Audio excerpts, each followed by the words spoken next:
Este es un programa del Foro Permanente Mundial. Buenas tardes, queridos radioescuchas del programa del Foro Permanente Mundial. Hoy les voy a enseñar un mensaje que me llegó a propósito, que dice: el ego busca atención, pero el alma busca conexión. Quiero que allá en sus casas, en las diferentes latitudes donde nos escuchan, estén muy conectados, muy tranquilos, gozándose la vida. Y a propósito de gozarnos la vida, tenemos hoy un programa espectacular pedagógico, pero nos acompaña una persona referente mundial que tiene que ver con la prevención y la lucha contra el maltrato animal. Se trata de la senadora colombiana Esmeralda Hernández, quien es bienvenida, senadora. Edgar, primero un saludo para ti, para todo el equipo, para la audiencia que nos ve hasta ahora y un agradecimiento por invitarnos a este espacio tan interesante. Bueno, la senadora es una administradora pública. Ella es magíster en gerencia para el desarrollo.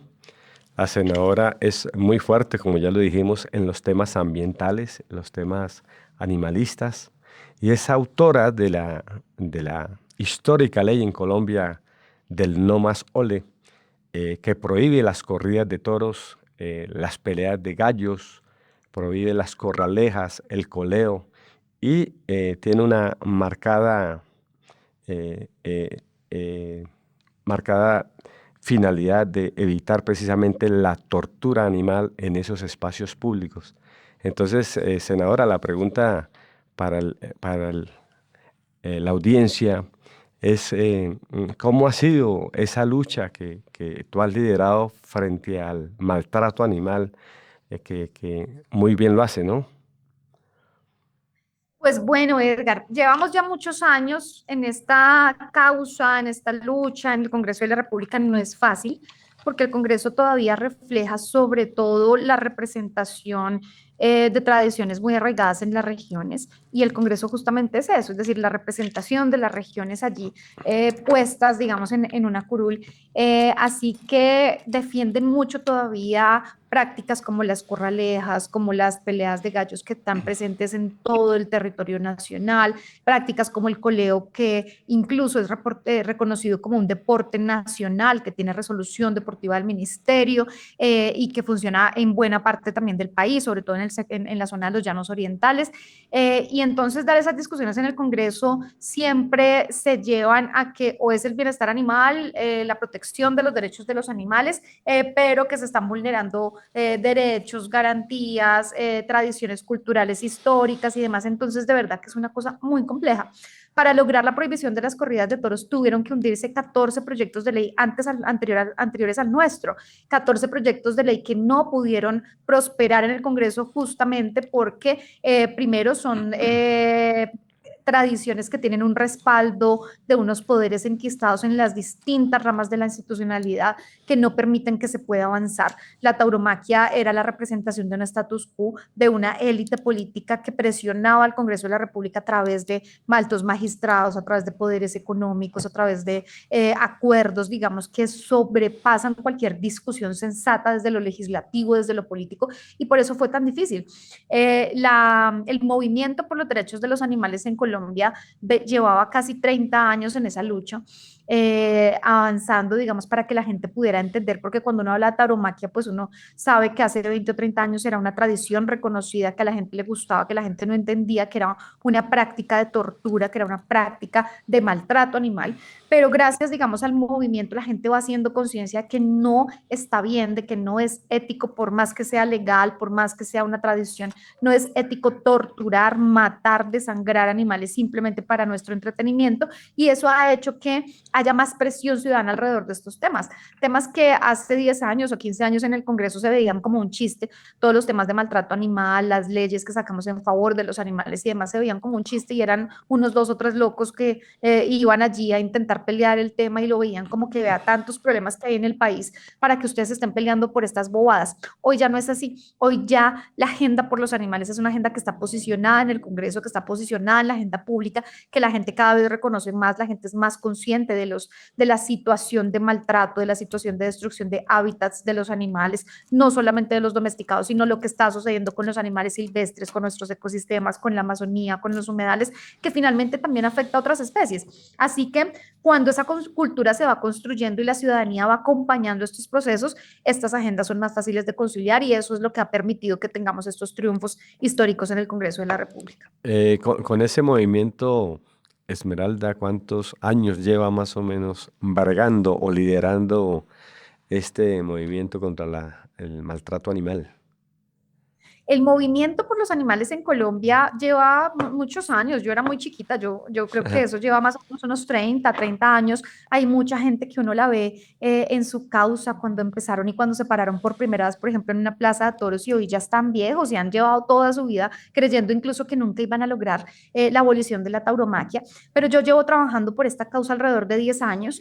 Hicimos una tarea importante en Nariño. Yo acompañé el proceso de Nariño de la creación de la primera Secretaría de Ambiente de un departamento en todo el país. Acompañé la primera creación de política pública de protección y bienestar animal, lideré la creación de la política pública para la protección de las abejas, política pública del cambio climático, fuimos pioneros también en el modelo de unidades móviles de atención veterinaria y esterilización. El carrito en Nariño se está moviendo desde hace unos 7, 8 años tal vez, y fue una iniciativa nuestra también cuando yo viví en Nariño mucho tiempo.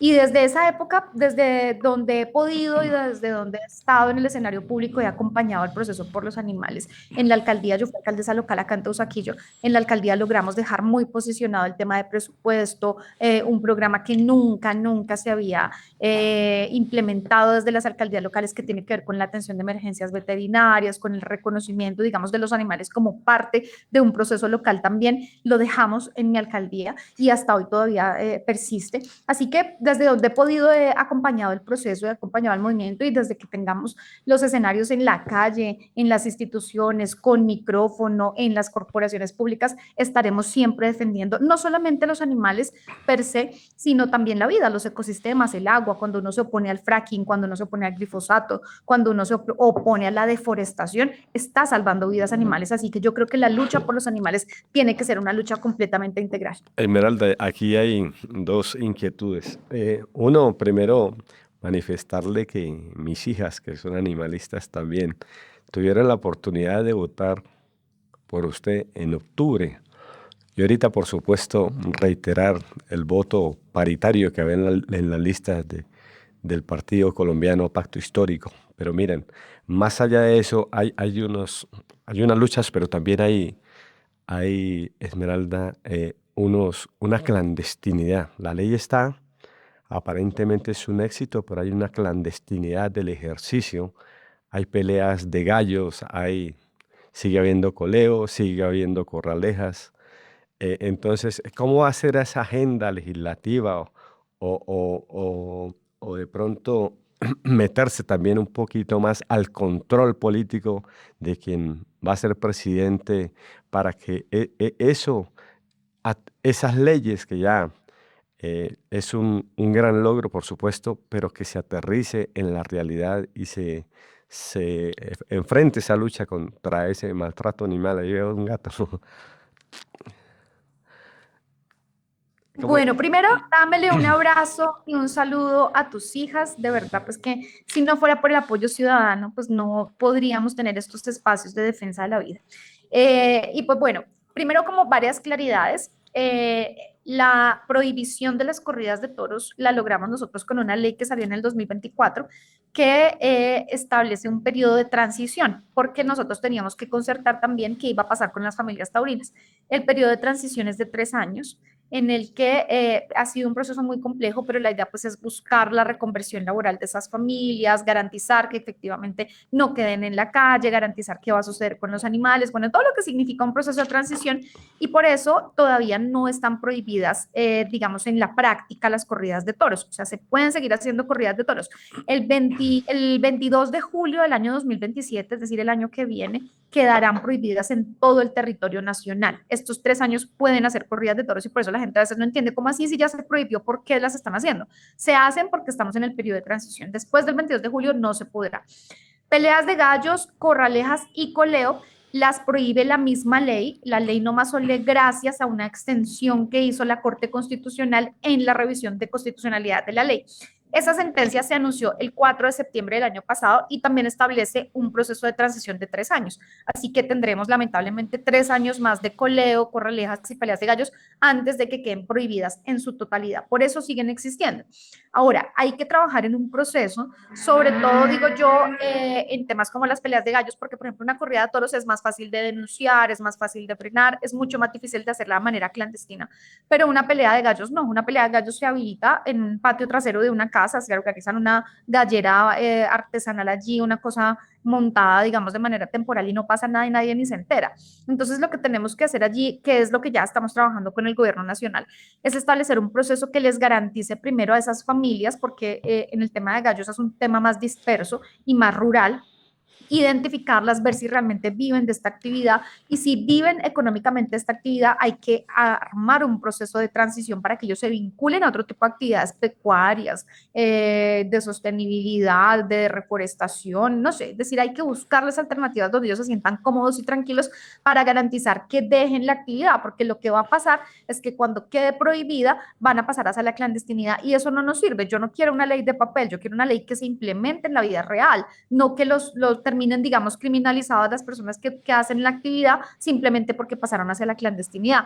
Hay que resolver el tema porque el objetivo de fondo es que la gente deje de torturar animales, pero si no se le resuelve el problema a la gente, pues lo va a seguir torturando. Entonces, es un reto enorme que tenemos. Yo he tenido ya varios encuentros, varias reuniones con los ministerios y demás, porque la idea es que salga un COMPES, por ejemplo, donde se desarrolle la posibilidad de la transición, donde se haga la Mira, reconversión laboral, Esmeralda, eh, cosas. es que recuerdo que hace unos años fui a la costa y conocí a un empresario de gallos. Él tenía 300 gallos. Era su negocio, era su empresa. Yo no sé hoy en día qué estará haciendo, pero ese tipo de empresarios que no es cualquier monto, es un empresario grande, digámoslo así. Y eso aunado también, por ejemplo, cómo recoge la ley el tema de la venta de huevos de tortuga, por decir algo, que también eso está prohibido, pero si la ley se mete también en todo eso y en la agenda legislativa que tú estás planteando, van a ser fuertes también con esa lucha.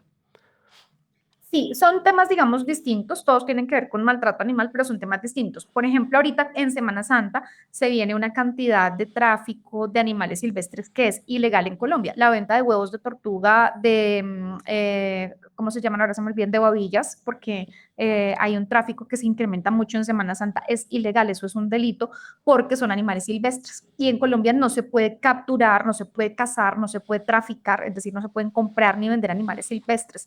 En Semana Santa trafican con tortugas y coteas, se las comen porque dicen que son afrodisíacas, se comen las babillas y los huevos para reemplazar la carne, porque la carne roja, porque dicen que es pecado, se comen los armadillos, es una cosa terrible y todo eso es ilegal. Entonces, que si se presenta una situación como estos, como estas, el llamado es a la ciudadanía que denuncie, porque apenas esté la denuncia, se puede hacer la aprehensión de los animales y se puede capturar a los delincuentes porque son traficantes ilegales. Hoy el tráfico ilegal de animales es el delito, el cuarto delito más rentable en todo el mundo y Colombia obviamente no se escapa de ese delito. Aquí trafican jaguares, trafican pumas, trafican muchísimas especies de aves, porque aquí tenemos una variedad de aves enormes. Los animales, las estadísticas lo que dicen es que el 80% de los animales capturados y traficados muere camino a su victimario, es decir, antes de llegar al comprador final, los animales mueren en unas condiciones lamentables, terribles. Hay que fortalecer la estrategia de combate al tráfico ilegal de silvestres, pero eso es otro tema que en la ley sí está establecido desde hace muchísimo tiempo atrás.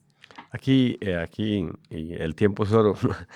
En promedio, en los 15 minutos se le van volando a uno, pero y sobre todo con esa sapiencia y esa profundidad que hace la exposición. Le agradecemos, Esmeralda, pero quisiéramos dos temitas acá. Uno, el Foro Permanente Mundial.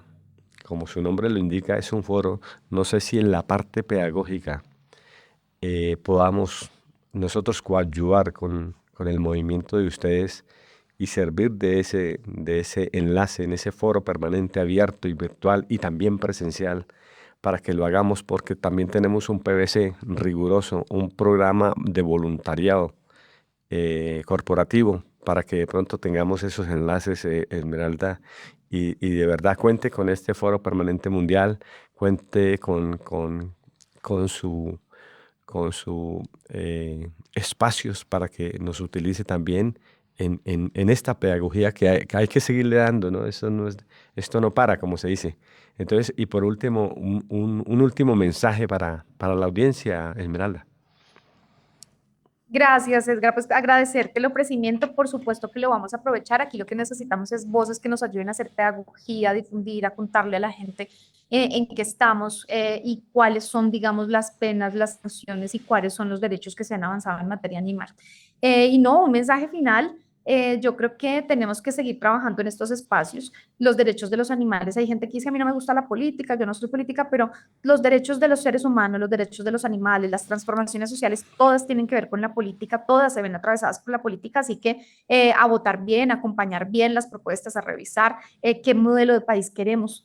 Si queremos profundizar en un proceso de transición, en un proceso de profundización de las reformas sociales, de transformación de un país hacia lo social, que cuide el agua, que cuide la vida, que cuide la Amazonía, que cuide los ecosistemas, o si nos devolvemos al pasado, si volvemos a una época en la que la seguridad y una política guerrerista era la prioridad, en la que se cometían crímenes de lesa humanidad de manera sistemática, organizada y avalada por el Estado, a épocas de terror en las que no se reconocía la diversidad, en la que se asesinaba a jóvenes, se masacraba a personas simplemente por defender sus territorios. Así que estamos en un momento histórico, en un momento muy coyuntural y álgido de este país en el que tendremos que tomar uno de los dos caminos y yo invito a la ciudadanía a que nos acompañen a profundizar esta decisión de democratización de lo público y de transformación del país que estamos impulsando desde el Pacto Histórico.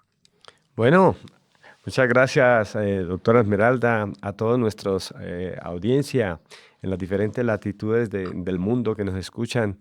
Este mensaje muy fuerte de la senadora colombiana Esmeralda Hernández. Damos un saludo especial a la ministra de Comunicaciones, Laura Ramos, a la ministra ejecutiva del Foro Permanente Mundial, Alejandra Díaz, y a la ministra de Asuntos Legales, nuestro Natalie Garzón. Un saludo muy especial a nuestro jefe de control máster aquí, Luis Daza. Hasta un pronto programa.